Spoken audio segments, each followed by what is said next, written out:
So, by show of hands, how many of you have you remember the extreme snowstorm that occurred last Christmas? All right.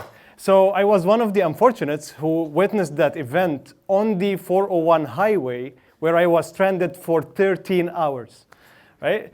During that time, I was cautiously driving, and I saw dozens of cars and trucks flipped on both sides of the road because basically the drivers couldn't really see the lanes of the road.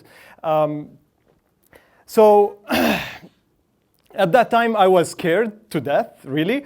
But at that point, it just clicked. If we just had autonomous vehicles, none of that would have happened, right? So you see, autonomous vehicles are expected to know their exact position at all times and in all weather conditions. They are also expected to communicate that information with each other, which will not only reduce the amount of accidents we have, but will also reduce the congestion that we have in our streets, to the extent that it's expected that in the future, traffic lights will be a relic of the past. Now, fun fact, autonomous vehicles are not built equally, right? So there are 6 levels of autonomy, with level 0 is basically having no autonomy at all. Level 1 is what we mostly have nowadays. And believe it or not, with all of its success, Tesla is basically bordering somewhere between levels 2 and 3.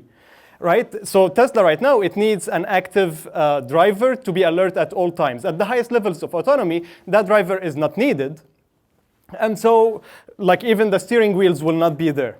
So in order to do such a task, the vehicle needs to know its exact position with centimeter level of accuracy for 95% of the time.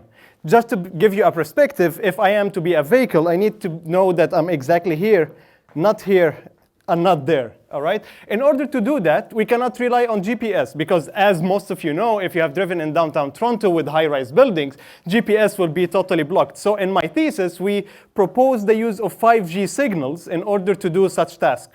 Right? Just also another quick note, the 5G that we currently have is basically a lie. It's not truly 5G. It's merely a fraction of what 5G is really capable of, and it's more akin to 4G than 5G. Now, in our thesis, we show that if we truly use 5G, we can actually have centimeter level of accuracy, but not for 95% of the time.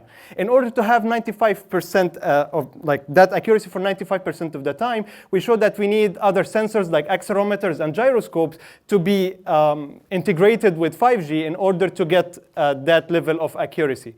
And then autonomous vehicles will be a reality. Thank you.